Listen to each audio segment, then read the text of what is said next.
Moi, Bainas Roche d'Iran, roi de d'Iran, déclare le divorce. Vous, Arnoa Saliad Kaision, n'êtes plus la reine de d'Iran. Il n'y a plus de place pour vous dans le palais à partir de maintenant. Par conséquent, quittez la capitale et retournez à la maison de vos ancêtres. Seule une vieille voiture sera préparée à cet effet. Même si vous vous précipitez pour supplier Sa Majesté l'Empereur, vous ne pourrez pas rester à la cour. Cependant, tu es sa sœur après tout. Il se peut donc qu'il fasse preuve de clémence à ton égard. Le roi d'Iran jeta le document de divorce sur la tête de sa déjà ex-femme. Bonté divine, voyager dans une petite voiture ancienne. Le simple grincement me donne le mal des transports. Lalisa Estea s'approcha du roi d'Iran et le prit sous le bras. Cette jeune fille était la fille d'un riche noble, le comte Estea, et la demoiselle d'honneur de la reine Arnoa. Bien qu'elle n'ait aucun lien de parenté avec la famille régnante, Lalisa vivait depuis longtemps au palais en tant que compagne. Elle était connue de tous en tant que maîtresse du roi Bainas d'Iran. Lalisa portait sur la tête un diadème qui lui avait été offert personnellement par le roi Bainas. Ce bijou était en argent. Le diamant noir au centre était plus sombre que les profondeurs de la mer et plus brillant que le ciel étoilé. Il était associé à la pierre de la couronne de Binas. Le diamant noir était la dot de mariage d'Arnoa. Aucun des nobles ou des gens du peuple n'aurait pu prédire que le mariage du roi s'effondrerait si tôt. Les sujets du royaume aimaient leur seule et unique princesse, Arnoa Saliad Kaision. Oh, il est dommage que le divorce se soit déroulé d'une manière aussi humiliante. Après tout, ma lignée est plus noble que la sienne, pensa Arnoa avec nostalgie. Certains nobles du royaume considéraient Arnoa comme une simple princesse dont l'opinion ne signifiait rien. Ils pensaient que même les membres de la noble famille impériale devaient baisser la tête devant le roi de d'Iran. Arnoa savait qu'à partir de maintenant, les nobles la considéreraient comme une femme ordinaire à divorcer. Même dans la famille impériale, un tel divorce était une véritable honte. L'aversion du roi pour sa consort était un fait bien connu. Cependant, les sujets du royaume pensaient qu'il éviterait le divorce pour le bien de la famille royale. Cela n'avait rien d'étonnant puisque Arnoa était la sœur de l'empereur Luciano, le souverain du continent. Comme Arnoa était également la nièce du duc Riquel, le souverain de la partie sud des terres, l'épouser était un véritable salut pour la réputation du roi d'Iran, souverain d'un petit état vassal. Binas n'est marié à Arnoa que depuis 2 ans. Il n'aimait pas son épouse. Pendant de nombreuses années, son cœur a appartenu à sa maîtresse Lalisa. À un moment donné, Lalisa ne fut plus satisfaite de son rôle et souhaita obtenir le titre de reine. Bien sûr, Binas n'accepta pas tout de suite, mais plusieurs faits contribuèrent à la dissolution de son mariage avec Arnoa. Un soir, Lalisa annonça au roi Binas ses grossesses. Cela incita Binas à accélérer la procédure de divorce. Arnoa était déchirante et métallique. Elle scandalisait à n'en plus finir. Au bout d'un certain temps, la jeune fille commença à être perçue comme la véritable scélérate elle-même. Bainas était persuadé que s'il divorçait de son excentrique épouse, ses relations avec l'empereur ne se gâteraient pas. Un jour, au milieu de la nuit, un messager de l'empereur apparut au roi. Il s'agissait d'un sorcier qui ressemblait à une statue glacée mais toujours aussi belle. Il déclara que l'empereur ne s'opposait pas au divorce du roi Bainas et de sa femme Arnoa. Au cours de ces 2 années, le royaume a prouvé sa loyauté envers l'empire. La dot de la princesse n'est rien comparée à la richesse de la famille impériale. Il serait malvenu de gâcher les relations entre les 2 nations pour des bêtises, dit le sorcier. Aux paroles du magicien, Binas comprit qu'Arnoa ne pourrait pas reprendre sa dot. Tous les joyaux resteraient avec lui. Le roi pouvait se séparer de sa consort sans perte. « Il est temps d'en finir. Je ne voulais pas le faire au début, mais si tu n'étais pas intervenu dans ma vie, cela ne serait pas arrivé », s'exclame Bainas. Au début de leur vie conjugale, Bainas voulait encore construire une relation avec sa femme, mais elle s'est avérée être une fille plutôt froide. Le roi souhaitait qu'elle lui accorde de l'attention et qu'elle flirte avec lui, mais Arnoa n'a rien fait de tout cela. Si elle s'était comportée différemment, nous aurions peut-être formé un vrai couple. Elle m'a ignorée avec arrogance, pensant que prêter attention au roi d'un petit État était indigne d'elle. pensa Bainas en regardant son ancienne consoeur. Tu as été têtue jusqu'au bout. J'espère vraiment ne jamais revoir ton visage. Retourne à ta place, dit le roi d'Iran d'une voix forte. Un divorce, alors, marmonne Arnoa en ramassant le certificat de divorce sur le sol. Maintenant que nous sommes divorcés, je n'ai plus besoin d'être poli. À partir de maintenant, tu n'es plus mon mari. Ce divorce a-t-il été un véritable coup dur pour toi? Tu te comportes comme un fou en ce moment, dit Bainas. Merci d'avoir enfin mis fin à ce mariage. Même si nous ne sommes avec toi que depuis 2 ans, j'ai beaucoup souffert pendant mon mariage. Je t'ai supporté, toi et toutes les personnes qui t'entourent. C'est exactement le résultat que j'espérais. Arnoa répond. Comment oses-tu dire une chose pareille? Le roi s'indigne. Je suis désolée, mais de nous tous, tu es celui qui ne comprend pas ce qui se passe, Binas. Belle, transmets un message au roi depuis le palais impérial, demanda Arnoa. Soudain, un brouillard blanc envahit la salle du trône.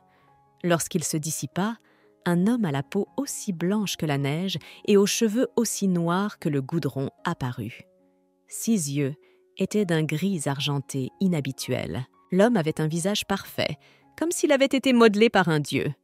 Bainas le reconnut. C'était le sorcier qui était venu le voir il y a quelques nuits. « Et que fait l'envoyé de l'empereur ici ?»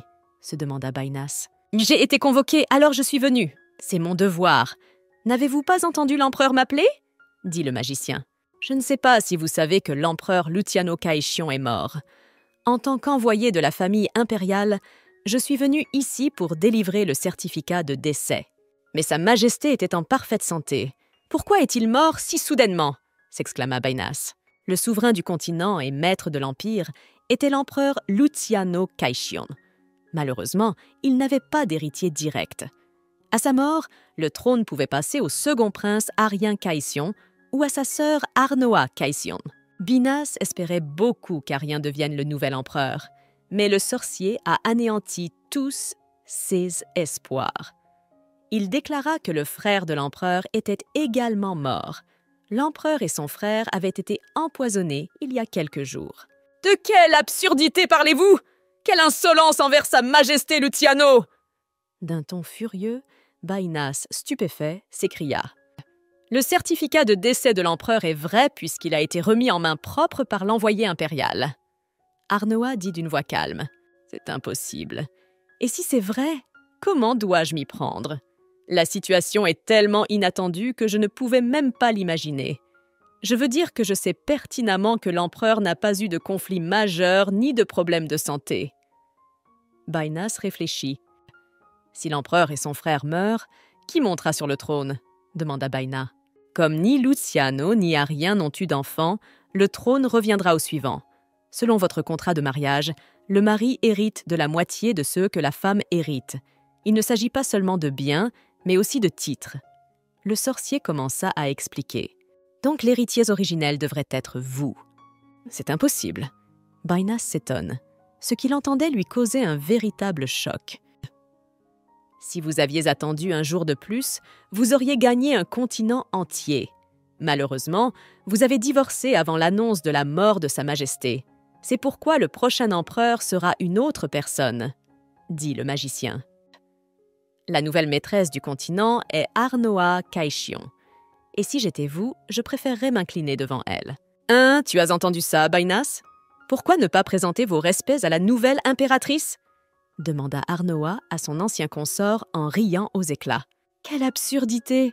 Comment peux-tu être impératrice? Tu étais encore récemment la reine de d'Iran !» s'exclama Bainas. « Tu l'as entendu toi-même. À l'instant même, selon les paroles du messager, je suis devenue la nouvelle impératrice du continent. Alors pourquoi ignorez-vous mes paroles? Cela dit, si tu ne veux pas me présenter tes respects, tu n'es pas obligé de le faire, » dit Arnoa. La dot que j'ai apportée à d'Iran était un carrosse rempli à ras-bord d'or. Est-ce que je me souviens bien? Je veux l'emporter. Prépare-le tout de suite. Comme tu l'as dit, je rentrerai chez moi avant la fin de la journée. Qu'est-ce qui se passe maintenant? Ai-je déjà vu Arnoa avec une expression aussi froide sur son visage? Se dit Bainas avec effroi. Pourquoi es-tu gelé? Tu n'as pas entendu ce que je t'ai dit? Tu ne pensais pas que tu garderais ma dot pour toi lors du divorce, n'est-ce pas? demande Arnoa à son ex-mari. Mais après tout, l'envoyé de l'empereur m'a dit que je ne pouvais rien garder, que la famille impériale ne se préoccuperait pas d'une si petite chose. Bainas s'exclama. « Tu n'as toujours pas compris l'essentiel de ce qui a été dit? Si tu as une tête, après le divorce, tu devrais te comporter plus raisonnablement, » dit le sorcier. Binas sentit ses jambes se dérober. Il s'effondra sur le sol, épuisé. « Je te donne 1 heure. Remplis le chariot d'or dans ce laps de temps. Si le trésor public n'en a pas assez, tu peux décoller les dorures des murs et du toit de ce palais, » dit Arnoa. « À propos, rends les diamants noirs de ma mère qui sont dans ta couronne et dans le diadème de ta maîtresse. »« Belle, tu sais toi-même ce qu'il faut faire, » dit l'impératrice nouvellement couronnée au sorcier. Le sorcier s'approcha de Lalisa et lui arracha le diadème. Il arracha ensuite la couronne de la tête de Bainas. « Bien que tu sois un sorcier, tu n'es qu'un émissaire de l'empereur. Pour l'instant, tu es allé trop loin. Vous n'auriez pas dû traiter le royaume d'Iran de la sorte. » Bainas s'écria. « Quelle simplicité! Vous avez donné à votre maîtresse le bijou que votre femme vous a offert en dot. As-tu le culot de faire tant d'histoires ?» demanda le sorcier. « C'est toi qui ne devrais pas te comporter ainsi. » Le sorcier écrasa la couronne de Baina et le diadème de Lalisa contre le bord du piédestal de marbre. Les diamants noirs tombèrent sur le sol avec un tintement. « Comme vous l'avez demandé, votre majesté, voici vos diamants. » Le magicien plaça les diamants dans la main d'Arnoa. « Belle, tu as bien fait, tu as bien agi. Maintenant, partons d'ici. Je ne veux plus revoir ces gens. J'ai besoin de faire le tour de mon domaine. Je suis d'une humeur tout simplement merveilleuse aujourd'hui. » Arnoa caresse doucement le visage du sorcier.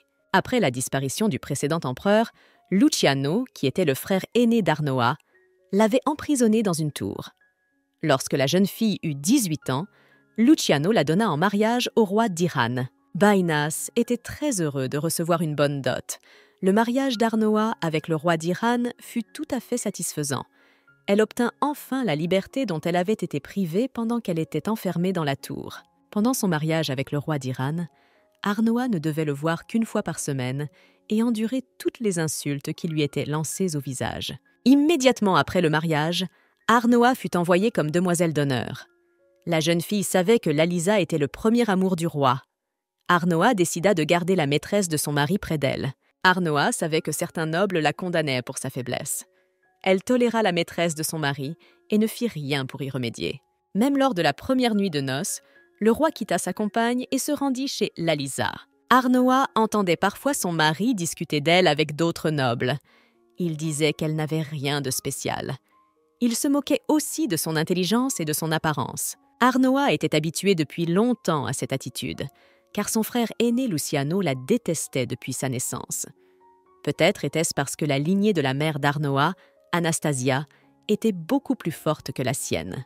L'empereur précédent, le père d'Arnoa, était en mauvaise santé et mourut avant que la jeune fille n'atteigne l'âge adulte. Après la mort de l'empereur, Arnoa a dû s'installer dans le domaine des parents de sa mère et se taire. Cependant, dès que Luciano monta sur le trône, il s'empara immédiatement de sa sœur et l'emprisonna dans la tour. Pour ne pas retourner à la tour, Arnoa est prête à tolérer le comportement dégoûtant de son mari. Arnoa ne supporte pas que Bainas offre à sa maîtresse un diadème orné du diamant noir de sa mère. Ce diamant avait été offert à Anastasia par le père d'Arnoa lorsqu'ils étaient jeunes. Cette pierre précieuse était très prisée dans les milieux mondains.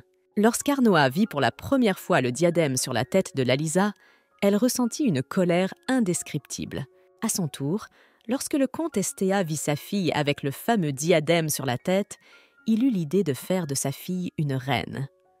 À partir de ce jour, il commença à réfléchir aux moyens de se débarrasser de la reine Arnoa. Dès que le roi Bajnas mit le diadème sur la tête de sa maîtresse, la vie d'Arnoa devint un enfer. Les tentatives d'assassinat commencent. Du poison est ajouté à la nourriture d'Arnoa, des soldats armés de poignards se faufilent dans sa chambre avec l'intention de la tuer.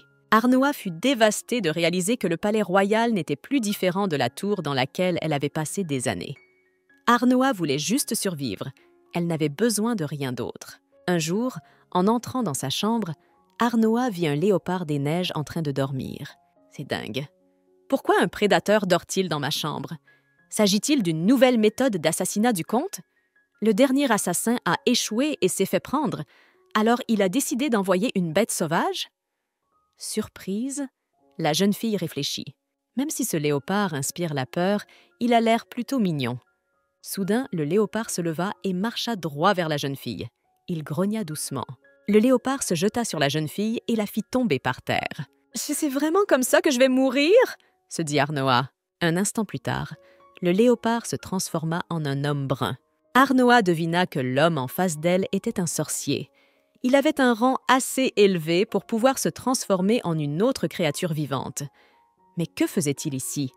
Les sorciers ne sortaient jamais du territoire de Peren. « Réponds-moi, es-tu l'Arnoa Salied Kaision ?» demanda le sorcier. « Sont-ils tués? Mes frères sont morts? Comment cela a-t-il pu arriver ?»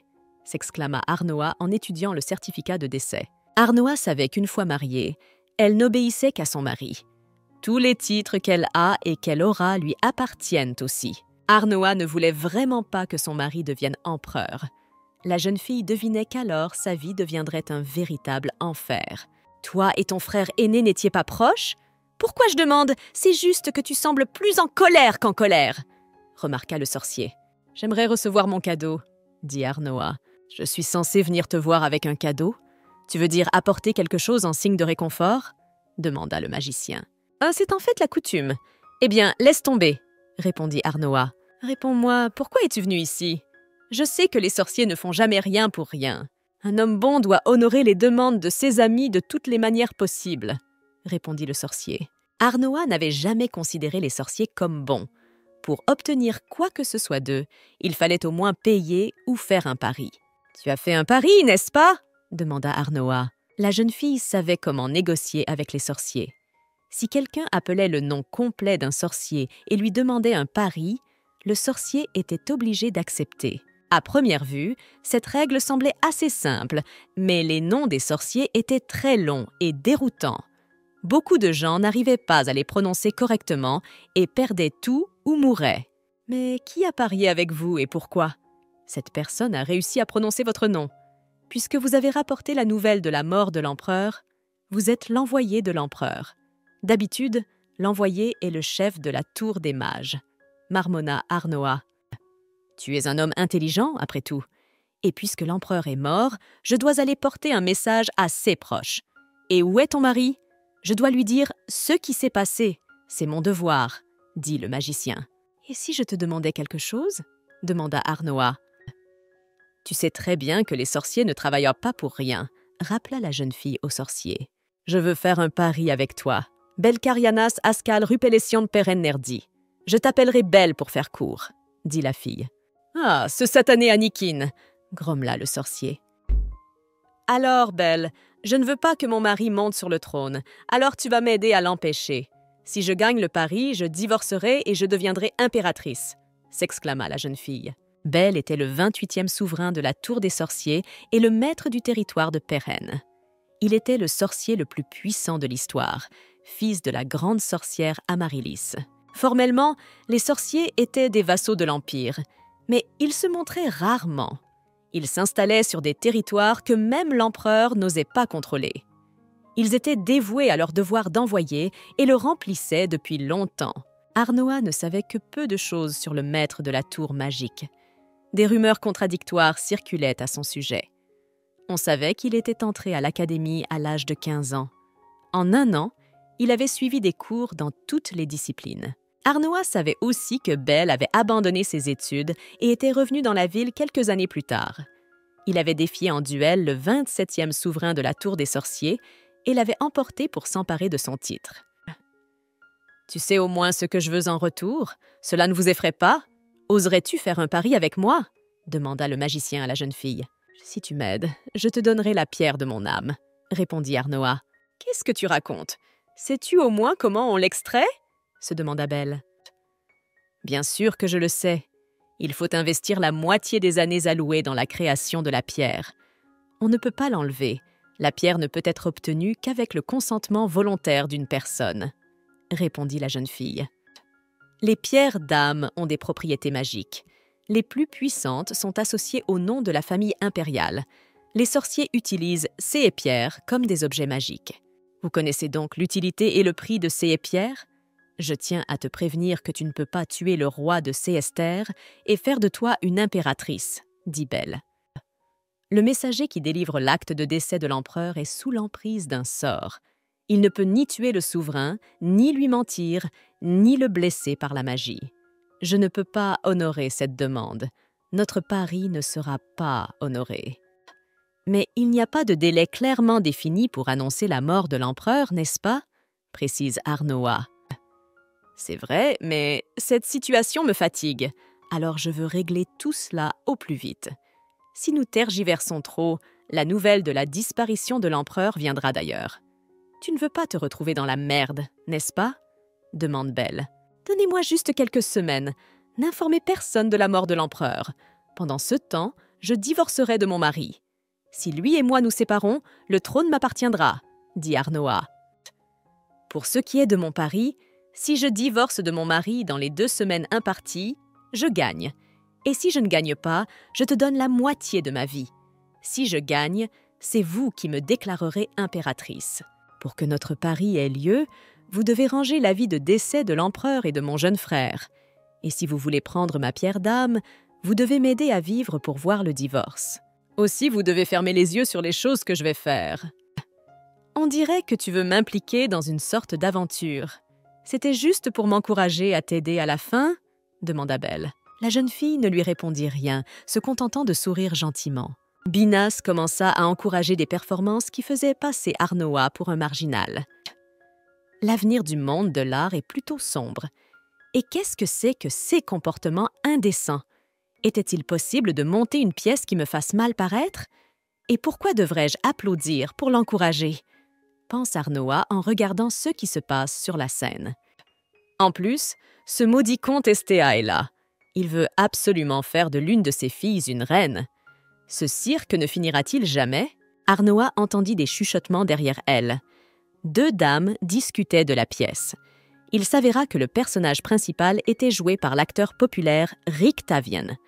La fille illégitime du comte Estéa, Lalissa Estéa, était la metteuse en scène de la pièce. Après la représentation, Bainas a remercié les acteurs pour leur rôle bien joué. « Hé, reine, quel rôle as-tu préféré?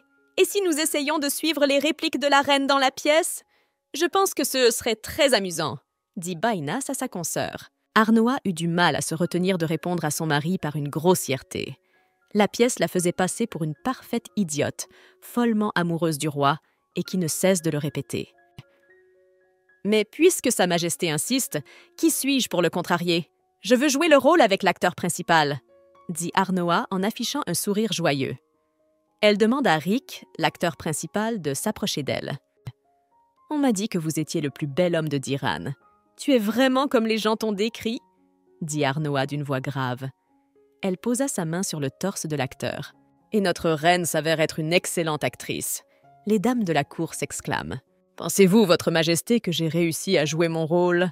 demanda Arnoa à son mari. Arnoa enlève l'anneau de son doigt et le met au petit doigt de l'acteur. « Pensez que cet anneau est le cœur d'une reine ?» demande Arnoa. Le violet est la couleur de la royauté. Elle ne peut être portée par personne en dehors de la famille régnante. Pourquoi lui a-t-elle donné une bague? S'étonna Bainas. A-t-elle vraiment perdu la tête? Comment peut-elle donner une bague avec une pierre violette à un simple roturier? Enlève vite cette bague, ordonna Binas à l'acteur. Je m'excuse, votre majesté, cria l'acteur, mais cela ne le sauva pas. Les gardes l'attrapèrent par les bras et le traînèrent jusqu'au cachot. Bainas regarda son épouse avec colère. Il se permet de rire des autres, mais réagit de façon très agressive s'il se moque de lui. Mais, même si l'humeur du roi est gâchée, il doit se comporter avec dignité. Arnoa réfléchit. Le plus bel homme de d'Iran, la couleur pourpre lui va à merveille, comme un roi, lisait Binas. « Comment ose-t-il écrire une telle chose ?» s'écria Bainas en jetant le journal de côté. « Je ne comprends pas pourquoi tu es si nerveux. C'est toi qui m'as demandé de lire les répliques des acteurs. J'ai fait exactement ce que tu m'as demandé. » Note Arnoa. « J'ai un mal de tête soudain, et je te conseille de réfléchir encore à ce que signifie être une reine et d'être à la hauteur. Tu as grandi dans le palais impérial. Tu devrais connaître les règles élémentaires de bienséance. dit Benas à sa consort. « Bien sûr que je me souviens des règles de l'étiquette. Comment pourrais-je l'oublier? Au fait, tu m'as dit que nous prendrions le petit déjeuner tous les deux. Alors pourquoi la Lisa est-elle assise à table ?» demanda Arnoa d'un ton furieux. Binas et la Lisa regardèrent la jeune fille avec surprise. Elle ne s'était jamais permis une telle chose auparavant. « Ne t'avise pas de dire quoi que ce soit d'offensant devant la Lisa !»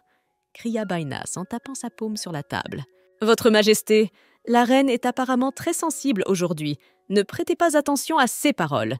Continuons à prendre notre petit déjeuner ensemble. » La Lisa s'empressa de calmer le roi en colère. « Le cuisinier a fait de son mieux aujourd'hui.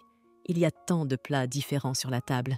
Laissez-moi vous nourrir. »« La Lisa, tu es magnifique. Je suis heureux de vous avoir rencontré, » s'exclama Binas. La Lisa jeta un regard en coin à la reine. La jeune fille décida que c'était elle qui avait gagné ce tour. « Bon alors, je vous laisse. Je ne me mettrai pas en travers de votre chemin. » Arnoa se leva de table et se rendit dans sa chambre. Quand Arnoa était très jeune, sa mère lui avait conseillé de choisir un serviteur loyal et de mettre tout ce qu'elle avait en lui. La personne qu'elle choisissait devait être très utile et très intelligente. La personne dans laquelle tu mets tout ce que tu as peut un jour te sauver la vie. Pour les faibles, c'est le seul moyen de garder quelqu'un de son côté, disait Anastasia à sa fille peu avant sa mort. Et je crois que ma mère avait raison à ce moment-là. Arnoa termine son récit. C'est pour cela que vous avez choisi le docteur Rudes, précisa Binas. Comme Arnoa avait des ennemis autour d'elle en permanence, il était extrêmement difficile pour elle de choisir la bonne personne. Elle avait besoin de quelqu'un qui puisse l'aider à éviter les empoisonnements, qui puisse soigner ses blessures. Arnoa s'est donc tournée vers le docteur Rude. Pendant plusieurs mois, Arnoa a observé attentivement le docteur Rude. La jeune fille était issue d'une famille pauvre et avait grand besoin d'argent. Elle se caractérisait aussi par un esprit plutôt vif. Arnoa apprend que la mère du docteur Rude est atteinte d'une grave maladie depuis de nombreuses années. Arnoa a décidé de soudoyer la jeune fille. C'est le docteur Rude qui a créé un contraceptif qu'Arnoa a ajouté à la nourriture de la Lisa. Ce produit fonctionnant parfaitement, Arnoa cessa de craindre que la maîtresse de son mari ne tombe enceinte. Pour que le plan d'Arnoa fonctionne, elle doit demander au docteur Rude un autre remède pour que la Lisa présente des symptômes de grossesse. « Vous sous-estimez mon médecin pour rien. Cette fille est un véritable génie. C'est grâce à elle que j'ai pu vivre jusqu'ici. Elle m'a donné à boire plusieurs fois après m'avoir empoisonné, » dit Arnoa au sorcier. « La Lisa ne comprend probablement toujours pas pourquoi elle n'a jamais réussi à m'empoisonner. J'ai besoin de m'éloigner un peu, » dit Belle en se levant de table. Le sorcier courut jusqu'à la fenêtre, grimpa sur le rebord et sauta en bas. « Cet homme est un vrai chat. Il va et vient à sa guise, » marmonna Arnoa. « Ma patience est à bout. Arrêtez de faire le cirque dans cet endroit, » dit Belle d'un ton furieux. En entendant cela, Lucas reprit immédiatement sa forme humaine. « Pourquoi me parles-tu ainsi? Cela fait longtemps que nous ne nous sommes pas vus, et tu ne fais que te plaindre. Tu n'es pas content de me voir ?» demande Lucas. « Cela ne fait que 2 jours que nous nous sommes vus pour la dernière fois, » lui rappelle Belle. Lucas lui répondit que ces 2 jours avaient été les plus longs de sa vie. « Rapporte rapidement ce que tu as appris, » demanda Belle. Un message est arrivé de Perchen. Cette fois, c'est un garçon de la famille Lofen qui présente des symptômes. Raconte Lucas. « C'est ce que j'ai déjà entendu. Y a-t-il autre chose ?» demande Belle. « Pour l'instant, pas encore. Au fait, monsieur Belcarianas, êtes-vous sûr que tout ira bien ? 4 mercenaires sont entrés dans le palais récemment ?» dit Lucas. Arnoa entendit du bruit. Soudain, plusieurs mercenaires se précipitèrent dans la pièce. Arnoa laissa tomber le livre de ses mains. Le sang gicla dans toutes les directions. « Où sont les gardes ? Les gardes sont vraiment très mauvais dans leur travail, » marmonna Belle. Arnoa se figea sur place. Elle ne s'attendait pas à recevoir l'aide d'un sorcier. « Crève !» crièrent les mercenaires en les jetant sur Belle. Quelques secondes plus tard, les mercenaires tombèrent morts sur le sol. Belle était sûre que les mercenaires savaient que, ce soir, les gardes feraient leur travail derrière leurs manches. C'était sans doute prévu de longue date. « Es-tu blessée ?» demanda Belle en s'agenouillant devant la jeune fille. « Ce n'est rien, le docteur Rude sera là demain et le soignera, » dit Arnoa en regardant sa paume blessée. « Ne bouge pas, » demanda Belle. Il utilise sa magie pour soigner la main de la jeune fille. « Si j'ai bien compris, ces hommes ont été envoyés par le comte Estea ?» précisa Belle à la jeune fille. Celle-ci acquiesça en silence. Le comte veut donc faire de sa fille une reine. Le fait qu'il soit vivant ne complique-t-il pas la situation? Ce problème aurait pu être facilement résolu par la mort du roi? Demande Belle. Non, cela ne résout pas le problème. Après la mort de Bynas, le trône passera à son neveu. Si nous ne divorçons pas avant sa mort, je resterai à jamais reine douairière. Arnoa répondit. Et je t'interdis de tuer qui que ce soit tant que notre pari est en vigueur. Fais ce que je te dis. Bien, alors je n'ai qu'une seule demande à vous faire. Belle fouilla dans sa poche de poitrine et en sortit une chaîne à laquelle pendait une grosse pierre jaune. Cette pierre s'appelle un œil de chat. Une magie spéciale s'applique à cet artefact. Elle est très dangereuse. Celui qui le porte peut voir ce qui se passe autour d'une autre personne portant le même pendentif, explique Belle. Portez cette pierre sans l'enlever! Belle passa la chaîne autour du cou de la jeune fille. Arnoa entendit frapper à la porte. C'est les gardes qui se montrent enfin ou qui? Demanda Belle. Dépêche-toi de te cacher ou de te transformer. On ne doit pas vous voir, s'exclama Arnoa. Des gardes excités se précipitèrent dans la chambre de la reine. Nous avons détecté des signes d'intrusion et nous sommes venus voir si vous alliez bien, expliqua le chef des gardes. En entrant dans la chambre, il espérait trouver une reine morte. Mais à sa grande surprise, la jeune fille était vivante. « Je vais très bien, même si vous n'avez pas fait votre travail correctement », grommela Arnoa. Un bruit se fit entendre dans le coin le plus éloigné de la pièce. Les gardes saisirent leurs épées. Un gros chat pelucheux s'avança au centre de la pièce. « Roxane, s'il te plaît, sauve-moi !»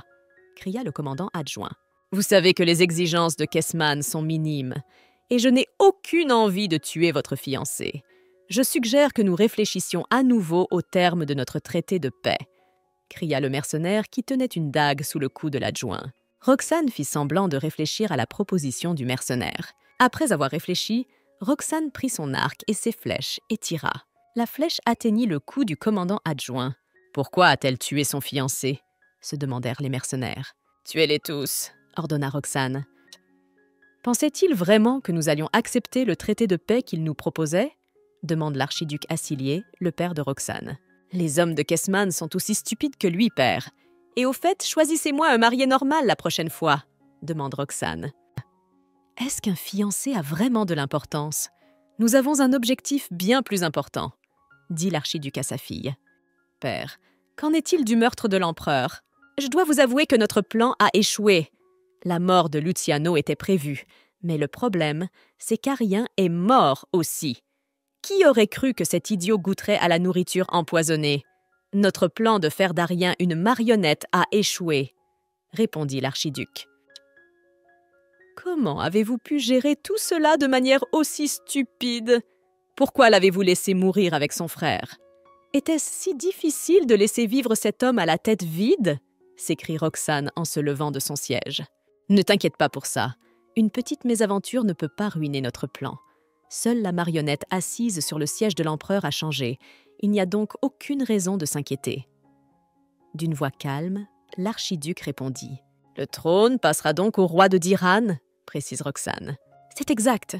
Tout le monde sait qu'il y a exactement 2 ans, la princesse Roxana a renoncé à tous ses pouvoirs. Elle n'est plus impératrice que sur le papier. Le trône reviendra à son époux. » répond l'archiduc. « N'oubliez pas, ma chère fille, que c'est vous qui êtes digne de devenir impératrice. Je vous rappelle qu'à l'origine, le clan Assilier était plus nombreux que les descendants directs de la famille impériale. Je vous mettrai par tous les moyens sur le trône que je n'ai pas pu obtenir moi-même. » Même si le maître de la tour magique tarde à annoncer la nouvelle, le roi de d'Iran l'apprendra au plus tard dans quelques jours. Lorsqu'il deviendra empereur, je lui montrerai qui détient vraiment le pouvoir dans l'Empire, dit Roxane. Lady Dana, est-ce vrai ce qu'on dit que la reine est tombée amoureuse du célèbre acteur Rick Ravier? On dit qu'elle lui a même offert une bague, symbole de la famille royale des d'Iran, dit Lady Daphne. Il semble que ce soit la vérité. Les gens qui ont assisté à la scène disent que l'expression éternellement hautaine de la reine est soudain devenue très passionnée. On aurait dit qu'elle avait envie de l'étreinte de Rick. Elle était définitivement amoureuse de lui. Lady Dana s'exclame. « Pourtant, que de rumeurs salaces circulent à la cour !» remarque la Lisa. Il semble que Sa Majesté la Reine ne sache toujours pas comment se comporter dans ce pays.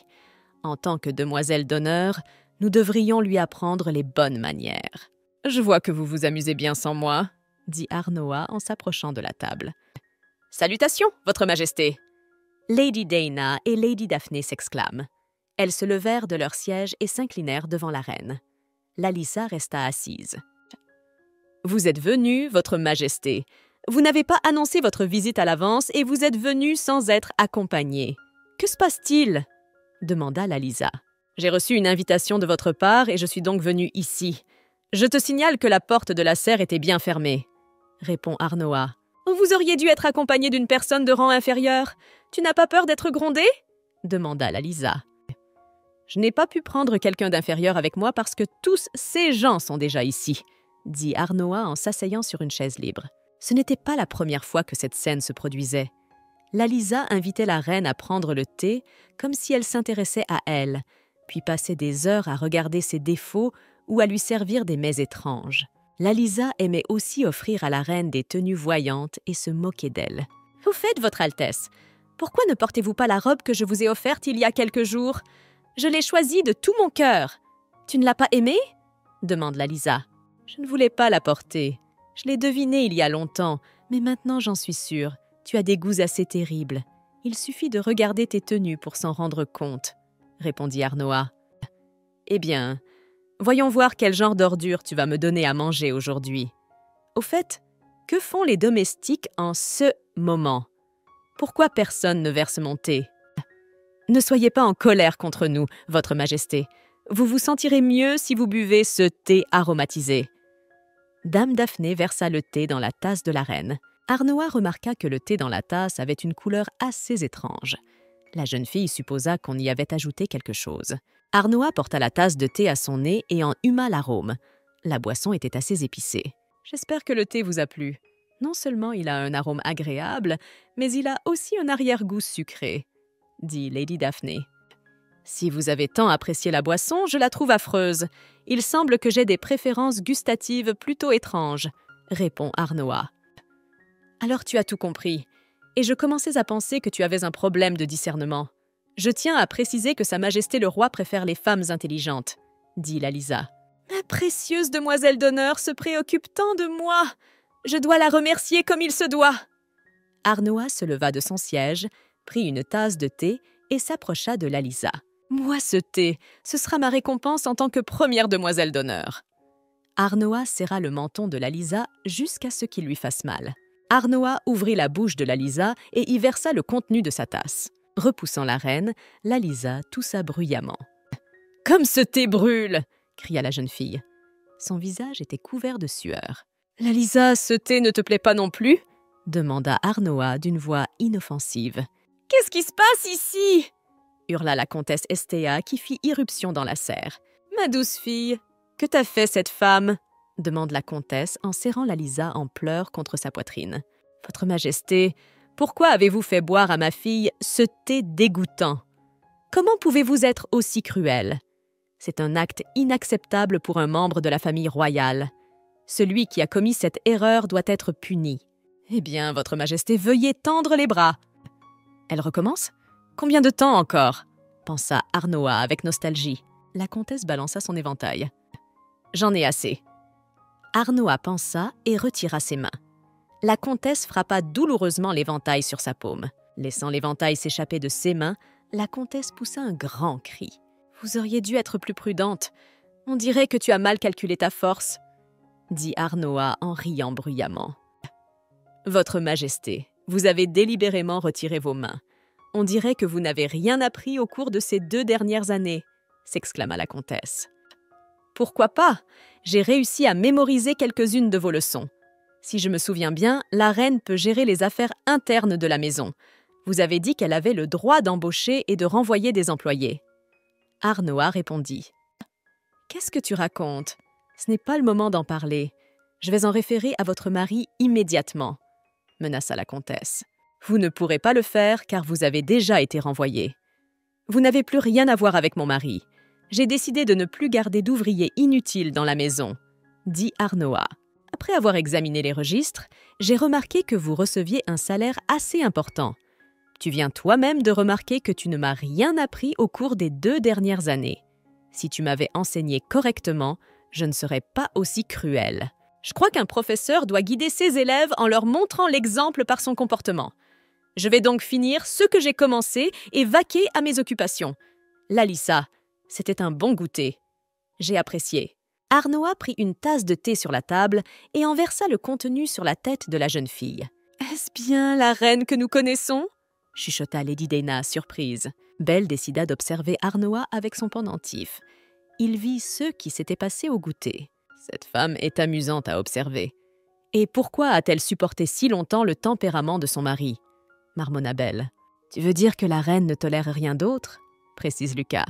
Cette femme a un plan.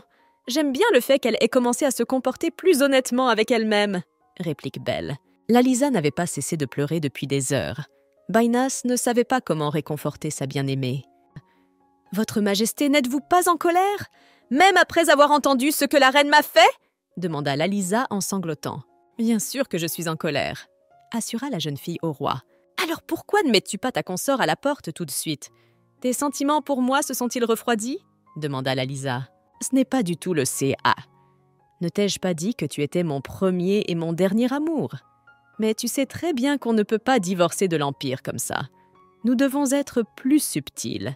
Sache qu'elle paiera bien assez tôt la totalité de la somme due. » Bainas promit. « Lors du prochain festival, je le lui ferai comprendre. Je lui montrerai ce qui se passera si elle te touche ou si elle s'oppose à moi. Elle comprendra le prix de ses erreurs. » Arnoa dut mettre la robe que Lalisa lui avait apportée. En entrant dans la salle de banquet, elle entendit des chuchotements de jugement autour d'elle. Les dames de la cour murmuraient que cette robe avait été populaire il y a quelques années. Arnoa savait que c'était la façon dont son mari décidait de la punir. « Applaudissements pour le plus beau couple !» cria le public dès que le premier air se fut éteint. « Vous êtes définitivement mon destin. J'aime beaucoup danser avec toi !» dit Bainas à sa bien-aimée. « Salutations, votre majesté. » Arnoa s'inclina devant le roi. « Cette robe te va bien. Elle est austère, comme il sied à une reine. Elle a l'air volumineuse. Elle ressemble à celle que portait ma grand-tante. D'ailleurs, ces nœuds d'un violet sombre vous vont à ravir, » dit le roi à sa consort. « Je n'ai que faire de ce que tu dis. Ce qui compte, c'est que Belle regarde ce qui se passe, » pensa Arnoa en serrant la pierre dans ses mains. Quelques jours avant la fête, Belle avait condamné la jeune fille pour avoir choisi de porter une robe aussi démodée. « C'est la robe que je porterai pour la fête des parfums. C'est Bainas qui me l'a offerte. Il m'a demandé de m'habiller comme sa grand-mère qui est morte il y a 1 siècle. Ne t'inquiète pas, quand une reine folle porte quelque chose de trop beau, ça ne lui va pas, » dit Arnoa. « Mais tu n'es pas folle, n'est-ce pas ?»« Pourquoi tu dis ça ?» demanda Belle.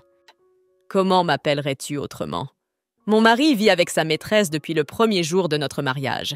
Je suis connue dans tout le pays pour être folle d'être tombée amoureuse de l'acteur Rick Ravier. En plus, je viens de mettre mon mentor à la porte. » La jeune fille a répondu. « Mais tu es humaine, donc tu as le droit d'être offensée ou en colère contre quelqu'un, » s'exclame Belle. « D'accord, je ne me dirai plus folle, et j'essaierai de ne plus faire de folie, » promit Arnoa.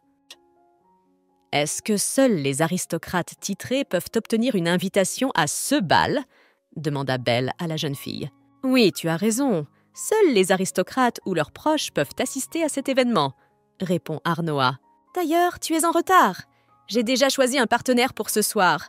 Mais je ne t'ai pas oublié non plus. Je t'ai trouvé un cavalier, » dit Bainas à sa femme. Arnoa est abordée par un parent éloigné de Bainas, le marquis Robert Dane. Quel cauchemar! Elle va devoir supporter le contact de cet homme lascif. Les dames présentes chuchotent. Sa Majesté ne sait peut-être pas danser? N'est-ce pas à cause de votre impolitesse que le roi a trouvé une amante aussi tendre et affectueuse que Lalisa? Eh bien, je vais corriger votre impolitesse. » Le marquis dit à la reine. « Quand les jeunes femmes rencontrent un vrai homme, elles ne peuvent plus résister, comme vous l'êtes aujourd'hui. Je serai votre partenaire de danse ce soir. » Le marquis commença à toucher sans vergogne le visage et le cou d'Arnoa. La jeune fille ne supporta pas d'être traitée de façon aussi irrespectueuse et frappa de toutes ses forces l'épingle à cheveux du marquis. Le marquis hurla de douleur. Il est facile de désarmer un adversaire qui ne se doute de rien. Il n'est pas nécessaire d'être un homme pour le faire, s'exclama Arnoa. Non seulement tu es une femme froide, mais en plus tu es une brute, cria le marquis. Arnoa marcha de toutes ses forces sur le pied du marquis. Qu'est-ce que tu crois faire? Le roi d'Iran demanda à sa consort d'un ton furieux. Le marquis n'a-t-il pas été le premier à manquer de respect à la reine? Précisa Arnoa. Ce n'était qu'une plaisanterie. Pourquoi réagis-tu de façon exagérée à tout ce qui se passe? Tu es le plus vrai des fous. Baynas était indigné. Eh bien, punissez-moi si j'ai fait une erreur. La jeune fille haussa les épaules. Je ne suis vraiment rien pour toi. J'ai fait confiance à ta famille, et voilà comment cela s'est passé. Voyons si tu peux vraiment être aussi têtu tout le temps, s'exclama le roi. Les serviteurs qui se trouvaient au premier étage versèrent un seau d'eau sur la reine. Soudain, Belle s'approche d'Arnoa. Il couvre la jeune fille de son manteau, la protégeant ainsi de l'eau qui vole depuis le premier étage. « Qui es-tu? Tu ne sais pas qu'on ne peut pas toucher à la royauté sans son consentement ?» cria Baynas. « Je ne faisais que protéger ma partenaire de danse, » répond Belle. « Votre Majesté la Reine, pardonnez mon retard. Comme je l'ai promis, je vous accompagnerai ce soir. » Belle embrasse délicatement la main de la jeune fille. « Voici mon cadeau pour vous. » Belle tendit à la jeune fille la rose qu'il avait prise dans sa chambre un peu plus tôt. Lorsqu'Arnoa touche la rose, elle change immédiatement de couleur. Un instant plus tard, la robe de la jeune fille a changé du tout au tout. Les personnes présentes dans la salle de banquet sursautent de surprise. « Tu es folle? Pourquoi as-tu fait ça ?» demanda Arnoa à voix basse. « Tu n'aimes pas ça ?» demande Belle d'une voix offensée. « Qu'est-ce que ça a à voir avec ça? Pourquoi utilises-tu la magie en public ?» Arnoa s'indigne. « Tu n'as pas à t'inquiéter de ça. Je n'utilisais pas de magie, j'utilisais un artefact normal. Je vous ai déjà dit que je vous accompagnerai tous ce soir, » dit Belle en passant son bras autour de la taille de la jeune fille. Arnoa dut céder. Elle proposa à Belle d'aller faire un tour dans le jardin. « Pourquoi as-tu décidé de m'aider » demanda Arnoa au sorcier. « Tu m'as toi-même demandé une protection, tu ne te souviens pas ?» Belle retira le masque noir de son visage. Il se brisa immédiatement en petites particules dans l'air. « Il n'y a rien de dangereux dans le fait que j'aurais été simplement aspergée d'eau. Pourquoi as-tu décidé de t'interposer? Si tu étais restée à l'écart, j'aurais renforcé mon image de folle. Peut-être m'avez-vous aidé à éviter un divorce ?» demande la jeune fille. « Si c'est ce que tu penses, je ne te ferai pas changer d'avis. Pensez ce que vous voulez, » répond Belle à la jeune fille. « Je suis juste furieuse. C'est complètement dingue. Hé, réponds-moi à une question. À ton avis, à quoi ressemblait la reine hier ?» demande Baynas à sa secrétaire. « Elle était très belle hier, » répond le secrétaire. « Idiot, ce n'est pas du tout ce que je te demande. As-tu vu comment elle s'est comportée? Que s'est-elle permis de faire? Où voit-on que la reine est accompagnée par quelqu'un d'autre alors que son consort se tient juste devant elle? Nous devons découvrir qui est l'homme masqué. » Le roi rugit de colère. « Serait-ce le comte de Luirc ?» suggéra le secrétaire. Le roi lui répondit que ce n'était pas possible, car il connaissait le comte depuis son enfance et l'aurait sûrement reconnu. « Il est fort probable que vous ne le sachiez pas encore. Mais hier, le domaine du comte et son titre ont été rachetés. » Raconte le secrétaire. « Vous voulez dire que le 4e plus grand domaine a été racheté par quelqu'un ?» Baynas est surpris. « J'ai compris que ma consort fait cela délibérément. Elle veut que je sois jaloux d'elle. Il lui était devenu difficile de tourmenter la Lisa, alors elle s'est tournée vers moi. C'était la même chose avec cet acteur. En fin de compte, c'est une femme pathétique. » Un majordome excité se précipite dans le bureau et annonce l'arrivée d'un pigeon voyageur en provenance de Kessman. Il s'avérait que l'archiduc d'Assilier recrutait une unité de force spéciale. Binas savait que l'escouade spéciale de l'archiduc Assilier était une unité d'élite formée directement par l'archiduc.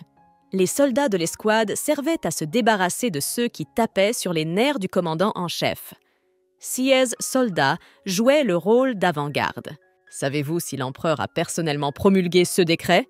Cela pourrait-il avoir un rapport avec la reine? Demanda Baynas au majordome. C'est ce qui m'inquiète. L'archiduc n'a aucune raison de nous menacer. Même si Sa Majesté Luciano et la reine Arnoa ne s'entendent pas, ils restent frères et sœurs.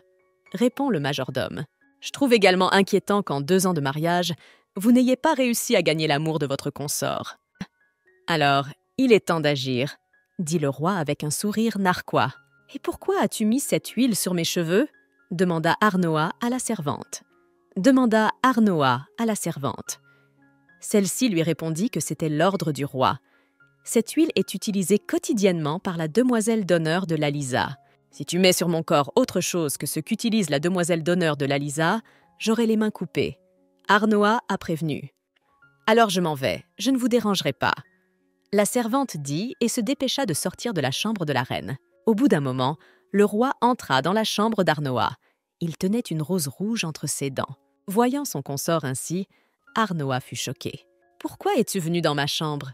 Pourquoi ne portes-tu qu'une robe de chambre ?» demanda Arnoa à son mari. « Comme tout cela est dégoûtant, c'est tout simplement horrible, » se dit Arnoa.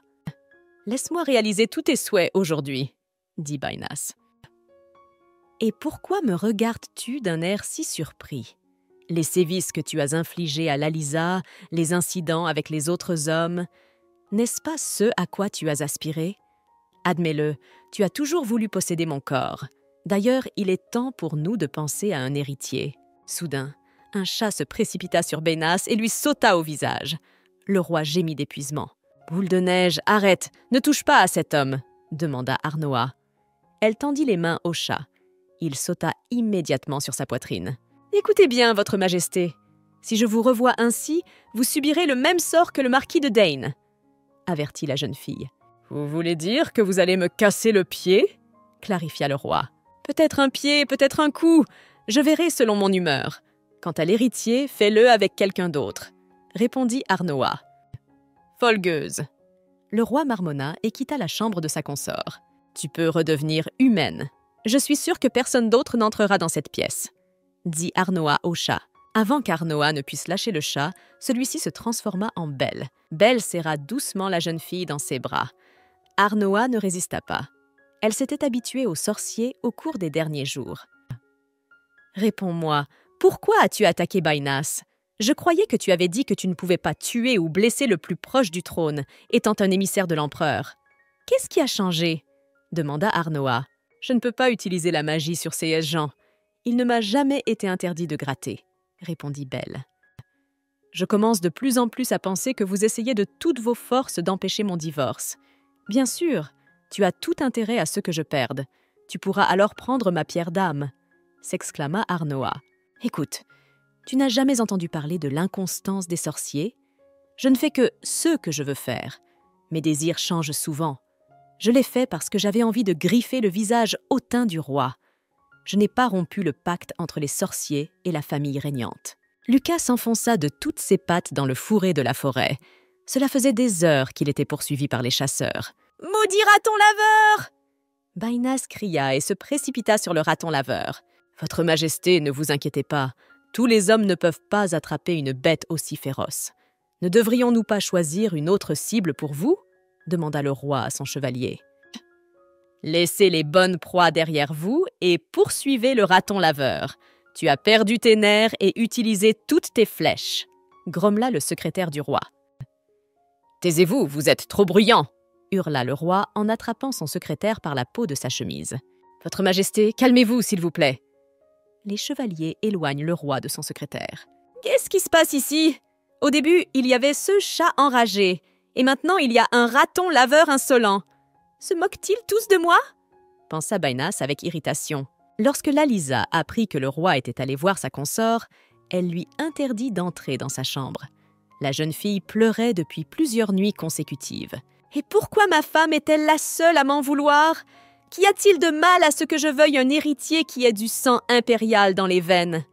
Au fait, pourquoi n'ai-je pas de nouvelles de Lalisa ? Ne veut-elle pas non plus me donner un héritier ?» Un raton laveur s'approcha du roi, lui arracha la gourde de sa ceinture et s'enfuit à nouveau dans la forêt. « Oh, tu as vu ça ? Ce maudit raton laveur vient de me voler ma gourde !» cria le roi. C'était la première fois qu'Arnoa était invité à une chasse royale. « C'est la première fois que tu participes à une chasse. Je ne t'ai jamais vu ici auparavant, et je chasse souvent avec le roi. » Lalisa, qui s'approchait, se vanta. « J'ai participé à des chasses lorsque je vivais dans le château de l'empereur et dans le duché de Rickel, » raconte Arnoa. « Alors tu veux dire que tu sais tirer à l'arc ?» demanda Lalisa. « J'aimerais vous avouer que c'est moi qui ai enseigné le tir à l'arc à Sa Majesté. C'était avant même que vous n'arriviez au royaume de Dhirhan. C'est idiot. Même si elle se vante tous les jours de son intimité avec Baynas, cela ne me fera rien puisque je m'en moque complètement. Apparemment, Lalisa s'est mise en colère à cause des rumeurs sur la visite du roi dans ma chambre. Arnoa réfléchit. S'il n'avait pas d'autres professeurs, tu connaîtrais la vraie valeur de tes compétences. J'ai appris récemment que ton apprenti venait d'épuiser sa chance en se battant avec un raton laveur, dit Arnoa à Lalisa. Puisque tu penses être bien plus habile que moi à l'arc, je te propose de te mesurer à moi en force. D'ailleurs, j'ai déjà affronté la garde royale et j'ai gagné, s'exclama Lalisa. Procédons de la manière suivante. Celui qui attrape le plus de gibier gagne. Si tu attrapes un animal plus gros qu'un lapin ou si tu lui décoches au moins une flèche, je reconnaîtrai ton talent. Et que vaut cette reconnaissance ? Mieux vaut déjà que tu t'excuses pour ton comportement dans le passé, demanda Arnoa. S'excuser ? Pourquoi devrais-je m'excuser auprès d'une souris grise ? S'étonna Lalisa.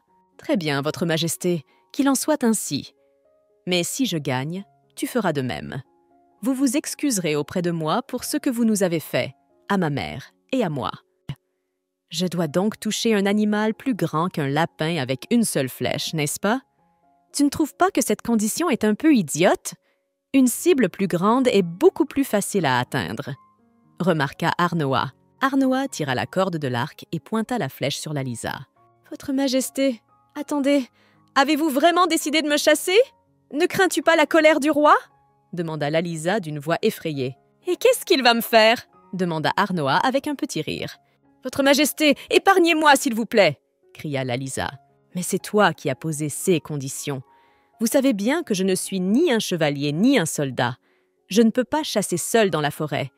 Et comme je n'ai aucun moyen d'attraper une bête au loin, je n'ai pas d'autre choix que d'attraper quelqu'un à proximité, dit Arnoa. Calmez-vous, Votre Majesté. Vous semblez vous prendre trop au jeu, s'exclament les chevaliers qui se tiennent à côté de Lalisa. Si vous ne vous taisez pas maintenant, je vous tire dessus. Arnoa l'avertit. Une flèche passa à côté de Lalisa. En tournant la tête de côté, la jeune fille remarqua que la flèche s'était plantée dans un sanglier apporté par les chasseurs. J'espère que ce sanglier se portera bien. Je tiens à préciser qu'il est bien plus gros qu'un lapin, dit Arnoa. Et puisque j'ai gagné, il est temps de tenir ma promesse. J'attends des excuses de votre part. Je m'excuse, votre... Lalisa roula des yeux et s'évanouit. Lalisa, que s'est-il encore passé?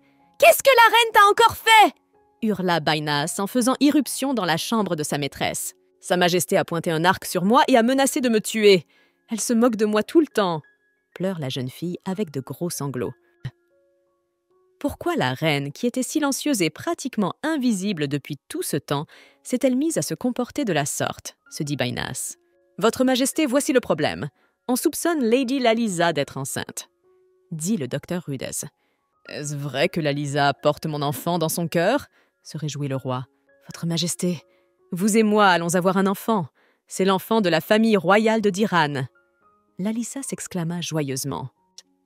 Arnoa, je suis au courant de tous tes méfaits. Je ne resterai plus sans rien faire. À partir d'aujourd'hui, je t'interdis de quitter la pièce. Je t'interdis aussi de voir qui que ce soit. Baynas s'écrie en faisant irruption dans la chambre de sa consort. J'ordonnerai aux serviteurs de ne vous donner ni eau ni nourriture. Binas espérait bien que dans quelques heures, sa consort l'implorerait et la supplierait de l'épargner. Il était peu probable qu'elle tienne longtemps sans boire ni manger. Arnoa se dirigea vers la porte et tenta de l'ouvrir. La porte me céda. La jeune fille devina qu'elle avait effectivement été affamée. Arnoa décida de demander de l'aide à Belle. Le sorcier commença à lui apporter régulièrement de la nourriture et de l'eau. « Vous prétendez que cette pièce sera fermée à clé pendant un certain temps, n'est-ce pas? Alors tu n'as pas à t'inquiéter que l'on s'en aperçoive, » dit Belle. Il se dirigea vers la fenêtre et l'ouvrit en grand. Un raton laveur grimpa le long du mur et entra dans la pièce. « Tu veux dire que le raton laveur que j'ai vu sur le terrain de chasse est ton apprenti ?» Arnoa caressa doucement la tête du raton laveur. « Arrête de te faire passer pour un animal innocent. Rapporte-moi rapidement tout ce que tu as réussi à découvrir, » exigea Belle. Lucas prit l'apparence d'un humain et s'inclina devant la reine. « Il y a des histoires qui nous viennent de Kessman. Si vous vous souvenez, C'est là que l'archiduc Assilier et la duchesse sont en guerre. Il m'a semblé que la duchesse retardait délibérément la guerre. Lucas commença à raconter. Ce n'est que pendant les combats que la famille impériale donnera à l'archiduc une quantité illimitée de ressources matérielles. Si on voit les choses sous cet angle, la famille impériale est encore plus problématique que le même roi d'Iran. Luciano a donné tout ce dont l'archiduc avait besoin, mais il l'a quand même tué. Arnoa marmonna pensivement. J'ai également appris qu'il y a peu de temps, le commandant en chef de l'armée impériale a créé une escouade spéciale. Rejoindre cette escouade, c'est comme être condamné à mort. Raconte Lucas. On dit que les soldats du roi d'Iran se retrouvent souvent dans cette unité. On dit que l'archiduc a l'intention de briser l'esprit du roi et de faire de lui le prochain candidat à l'empereur. Cela fait plus d'une semaine que l'empereur est mort. On ne sait pas comment cela va se terminer. Les gens disent qu'une unité spéciale a récemment lancé une opération militaire, mais qu'elle a subi de lourdes pertes. J'ai aussi entendu dire que Kessman était lié d'une manière ou d'une autre à l'armée impériale.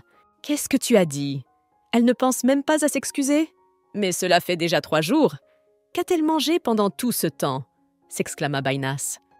Les servantes ont essayé de parler à la reine, mais elle leur a dit qu'elle allait bien et leur a demandé de partir. Les servantes ont remarqué que la voix de la reine était très énergique. Raconte le secrétaire. Qu'est-ce qui se passe? Comment est-ce possible? Ce n'est pas une sorcière qui peut vivre sans eau ni nourriture, n'est-ce pas? Son corps aurait dû s'affaiblir après une longue grève de la faim. Peut-être fait-elle semblant d'aller bien? Demanda Bainas. J'aimerais vraiment l'affamer encore quelques jours, mais ce serait problématique si elle mourait. Si l'empereur découvre soudain que la reine n'est pas morte d'une maladie mortelle mais de faim, il m'anéantira sans aucun doute. Votre Majesté, un problème. Une lettre est arrivée de Kessman.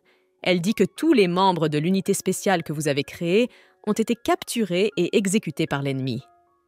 Le majordome a parlé d'une voix forte. Un autre problème vient d'où l'on ne s'y attend pas. Je suis sûre que les membres de la famille des chevaliers tombés au combat me demanderont des explications. Et l'aristocratie ne pourra pas être ignorée. Est-ce vraiment là toutes les manigances de l'empereur? Grommela Bainas. J'ai mis la fille de l'empereur sur le trône de la reine et je me suis entourée de l'amour de Lalisa. Qu'y a-t-il de mal à cela? J'étais certain que ce mariage serait mon salut. Maintenant, je suis pieds et poings liés.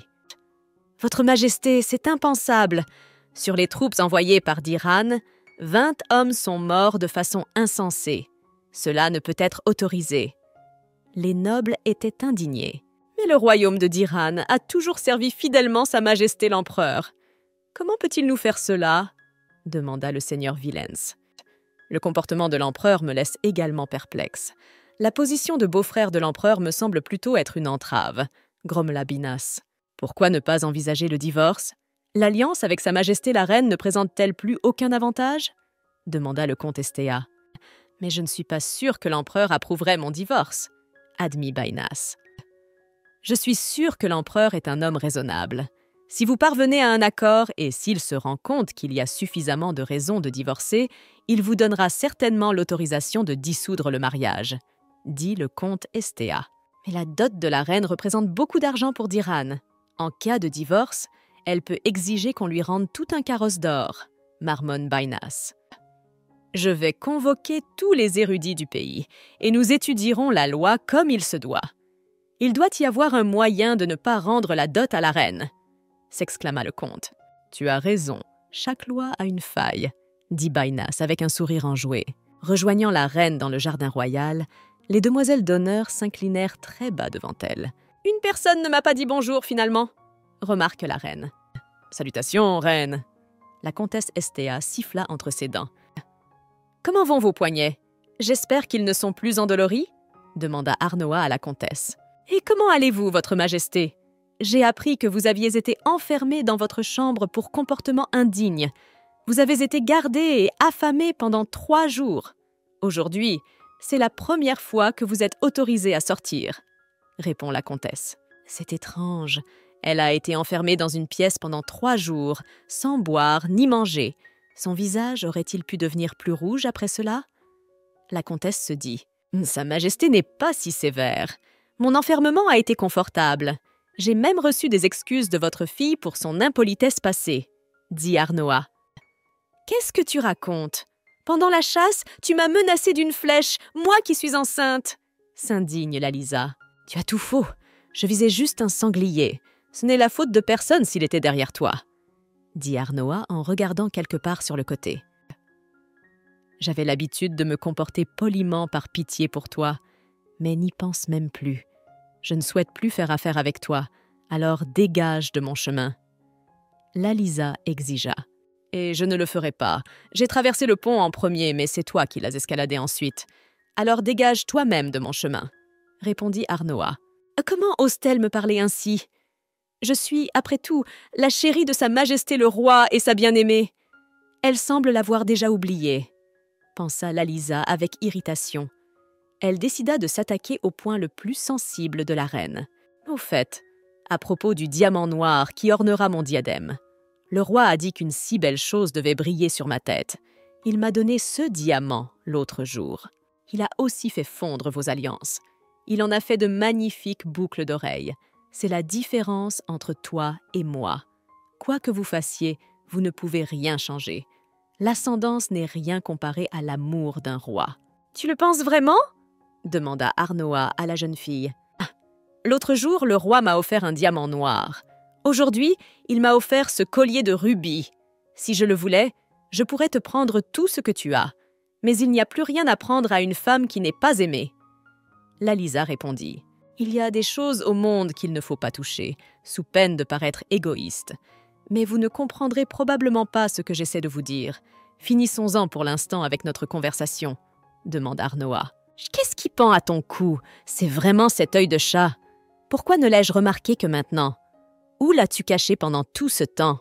Demande Lalisa. Donne-moi ce pendentif et je te laisserai passer. Tu n'as pas besoin de discuter. Ce pendentif finira de toute façon par me revenir. De plus, je peux sauter de ce pont maintenant et dire que c'est toi qui m'as poussé. Tu sais déjà à qui appartient l'enfant qui se trouve dans mon cœur, n'est-ce pas? Et s'il m'arrive quelque chose, Sa Majesté ne te laissera pas tranquille. En plus, pense à ce que les gens diront de toi. Ils penseront que tu m'as fait du mal parce que tu étais jalouse de ton mari. Lalisa, tu es un vrai génie. Ce n'est que maintenant que j'ai compris ce que je devais faire. Merci pour le conseil, marmonne Arnoa. Lalisa, j'espère que tu sais nager. Et si ce n'est pas le cas, c'est ton problème. Arnoa s'approcha de Lalisa et lui prit fermement le bras. Attendez, votre majesté, vous vous trompez encore. Lalisa gémit frénétiquement. Arnoa poussa la jeune fille dans la poitrine. Lalisa tomba dans l'eau en dégringolant par-dessus la balustrade. Lady Dana, Lady Daphné et la comtesse poussèrent des cris d'effroi. Non, sans équivoque, je suis de très bonne humeur aujourd'hui. Arnoa sourit béatement et marmonna. Lalisa, es-tu en train de dire que la reine t'a vraiment poussé dans l'eau? J'ai confiance en ce que tu dis, mais j'ai du mal à le croire. Baina s'avoue. Je tiens à préciser que l'étang est peu profond. Il est donc très difficile de s'y noyer. Et si vous étiez resté calme, vous n'auriez pas avalé l'eau. Le secrétaire du roi remarque. « Sors d'ici, sale chiot. Tu n'as jamais rien dit d'intelligent !» s'écria le roi. Lalisa, ne tenez pas compte des paroles de ce crétin à la tête vide. Pour ce que ça vaut, je suis reconnaissant à Dieu qu'il ne soit rien arrivé à notre enfant. Mais quelle est la suite? Tu sais très bien que la reine a essayé de me tuer à plusieurs reprises. Elle essaiera certainement de le faire à nouveau. Votre Majesté, n'alliez-vous pas divorcer? Demande Lalisa à travers ses larmes. Le fait qu'elle ait essayé de me tuer n'est-il pas une bonne raison pour divorcer? Tu vois, ce n'est pas si simple. Ton père et moi n'avons jamais trouvé le moyen de ne pas rembourser la dot de la reine. J'ai déjà utilisé tout cet argent. Je n'ai rien à rendre, admit Binas. Binas ne voulait pas dire à la jeune fille que la part du lion de la dot de la reine avait été consacrée à ses cadeaux. Même l'étang dans lequel elle était tombée avait été construit avec les mêmes fonds. Et si nous nous débarrassons d'elle d'une autre manière, il ne devrait pas y avoir de problème, n'est-ce pas? Il est possible que la reine soit blessée par des personnes mal intentionnées, n'est-ce pas? Demanda Lalisa. Je m'y attendais, mais cette ruse s'est avérée totalement inutile. Le comte pensait-il vraiment que l'augmentation du nombre de mercenaires aurait un quelconque effet? Murmura Belle. Il lui fallut quelques minutes pour s'occuper des 4 mercenaires. Il m'a encore envoyé des assassins. Il n'a vraiment pas l'intention d'annoncer le divorce? Peut-être ne veut-il pas se séparer de ma dot? Eh bien, autant partager, se dit Arnoa. Bien sûr, ce n'est pas moi qui l'ai décidé.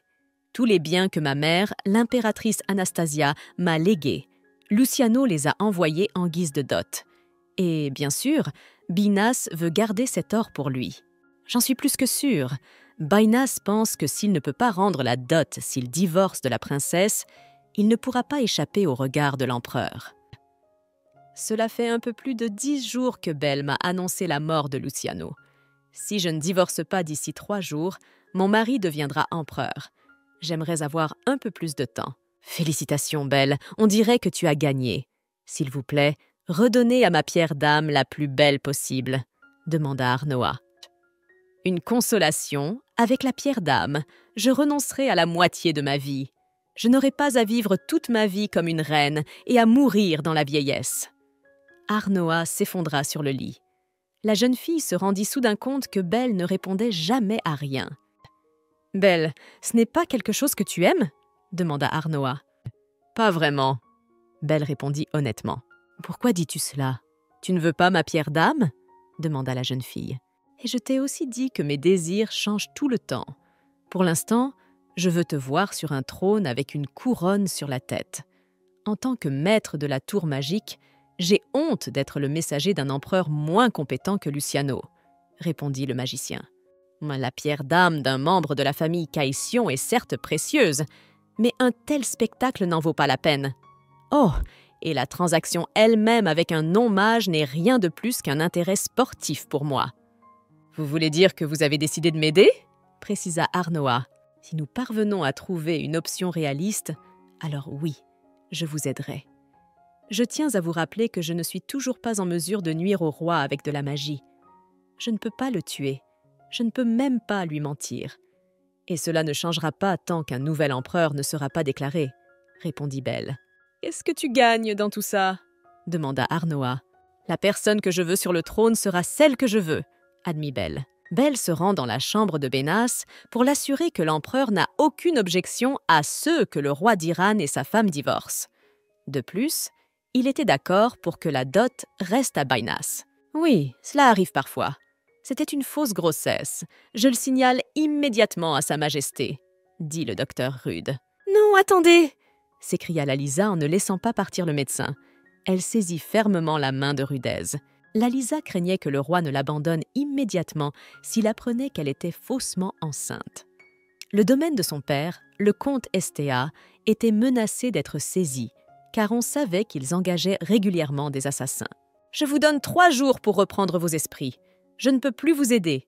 Et même si je suis renvoyée à cause de cela, je dois dire la vérité au roi, » dit le docteur Rude en lui tendant la main. Binas, convaincu qu'il n'avait plus besoin de rendre la dot, raconta à Lalisa sa conversation avec le magicien. Celle-ci, à son tour, décida de ne pas perdre ce moment. Lalisa commença à presser le roi de divorcer. La procédure de divorce, qui devait à l'origine prendre 10 jours, fut finalisée en seulement 24 heures grâce au soutien acharné de Lalisa. En entrant dans la salle du trône, Arnoa constate que le roi a réuni trop de témoins. C'est la première fois que l'on me fait un tel honneur à Diran. La jeune fille se fit la remarque. S'approchant du roi, Arnoa s'inclina très bas devant lui. « Agenouillez-vous » ordonna Bénas à son épouse. Arnoa regarda son mari avec irritation, mais obéit quand même. « Je suis le roi Bénas d'Iran et j'annonce mon divorce. Arnoa, tu n'es plus reine de d'Iran et il n'y a plus de place pour toi dans le palais à partir de maintenant. Enfin, ce cauchemar est terminé. J'ai obtenu la liberté que j'attendais depuis longtemps. J'en ai rêvé pendant des années, pensa Arnoa. Binas remit à son ancienne épouse un certificat de dissolution du mariage. Et puisque toi et moi sommes officiellement divorcés, je n'ai plus besoin d'être poli. Merci d'avoir mis fin à tout cela.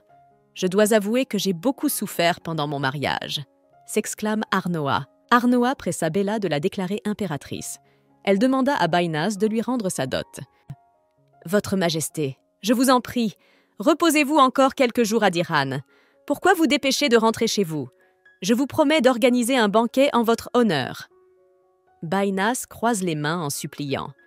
Il ne savait pas où il pourrait trouver un chariot d'or. C'est dégoûtant à regarder, pensa Arnoa avec dégoût. Tu remarqueras que les meilleurs chefs, danseurs et musiciens du pays se sont rassemblés ici. Le chef vient d'une famille qui ne travaille que pour la royauté depuis des générations, s'exclama Baina. C'est étrange. En tant que reine de d'Iran, je n'ai jamais goûté à sa cuisine. Marmonna Arnoa d'un air pensif. Binas était couvert de sueur froide. Ce n'était plus son humble compagne qui était assise devant lui, mais l'impératrice. Si elle n'aimait pas quelque chose, elle pouvait le punir, et très sévèrement. Très bien. Gardons le chef comme membre de la famille royale. Au fait, tu as dit que tu allais épouser Lalisa, n'est-ce pas? Demanda Arnoa à son ex-mari. Votre Majesté, il y a eu un malentendu. Je croyais que cette femme portait mon enfant. L'homme ne devrait-il pas en être responsable? Marmonne Bainas. Il s'avère que le roi a toujours eu un plus grand sens des responsabilités envers sa maîtresse qu'envers sa femme. Il serait glorieux que vous traitiez votre épouse légitime de la même manière. Arnoa fit remarquer. J'ai été cruellement trompée. Lalisa et le docteur Rude m'ont menti au sujet de la grossesse. S'ils m'avaient dit la vérité depuis le début, je n'en serais pas arrivée là, s'écrie Bainas. Tout est de sa faute. Bainas pointe son doigt en direction de Lalisa. Waouh, il a fait de son mieux pour faire semblant d'être amoureux. Et maintenant, il est prêt à sacrifier son aventure pour moi. Comme c'est amusant à regarder après tout. Arnoa réfléchit. Votre Majesté, comment osez-vous me dire cela après tout ce qui s'est passé entre nous? Demanda Lalisa d'une voix offensée. Tais-toi et agenouille-toi devant l'impératrice, demanda Bainas à la jeune fille. Sanglotant doucement, Lalisa s'agenouilla devant Arnoa. Ça suffit, je ne veux plus le regarder, dit Arnoa. Mais après tout, c'est grâce à cette femme que je me suis rendu compte trop tard à quel point je t'aime. J'ai même été jaloux quand je t'ai vu discuter avec un autre homme au bal. Bainas s'agenouille devant l'impératrice. Votre Majesté... Non, mon Arnoa bien-aimé, épousez-moi à nouveau. Bainas toucha doucement la main de son ancienne consort. Il tendit ses lèvres pour embrasser la main de la jeune fille. « Pas question !» s'exclama Arnoa en retirant sa main. « Réfléchissez bien, Votre Majesté. Vous n'avez aucune expérience du gouvernement, après tout. Dans cette arène politique sanglante, une personne gentille et naïve comme vous sera la proie d'intrigues et perdra tout ce qu'elle a en un rien de temps. » Binas a mis en garde. « Vous pensez que je suis gentil et naïf, et il n'y a pas si longtemps, tu m'as traité de fou !» rappela Arnoa à son ex-mari. « Je crois que tu devrais accepter mon offre.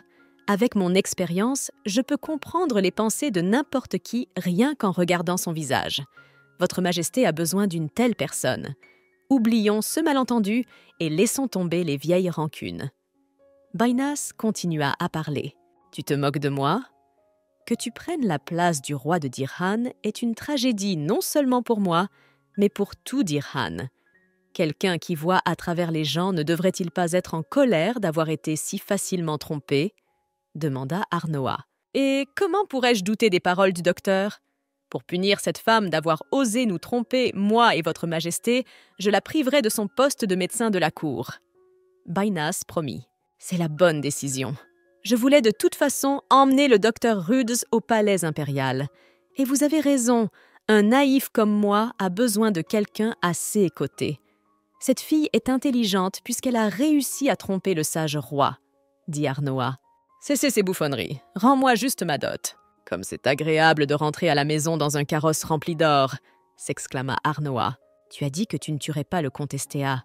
Mais après tout, il a tant fait. Il ne faut pas le laisser en vie, nota Belle. Mais après tout, il restera dans le royaume de d'Iran, et je vivrai dans l'Empire. Il ne pourra plus me faire de mal. D'ailleurs, c'est déjà fini, je suis devenue impératrice. Maintenant, tu es libre de tes obligations, dit Arnoa. Oui, tu as raison. Maintenant, je peux retourner à mes occupations directes, répondit Belle. S'il vous plaît, ne retournez pas à la tour magique.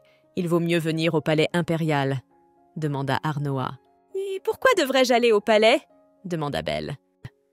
Si le souverain de Peren et le maître de la tour magique se réunissent au même endroit, les nobles ne pourront pas s'unir et ne me causeront donc pas d'ennui.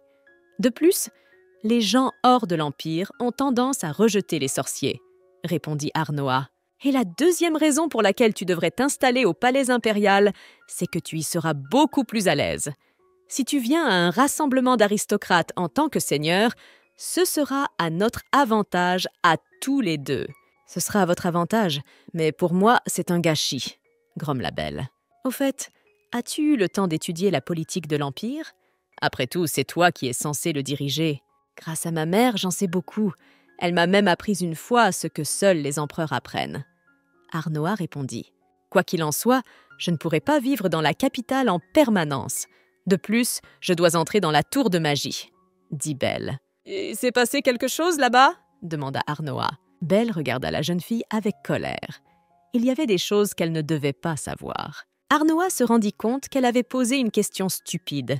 Bien sûr, elle voulait que le sorcier soit toujours à ses côtés, qu'il la protège, mais il avait des projets tout à fait différents. Arnoa décida qu'elle ne le persuaderait plus et qu'elle agirait seule.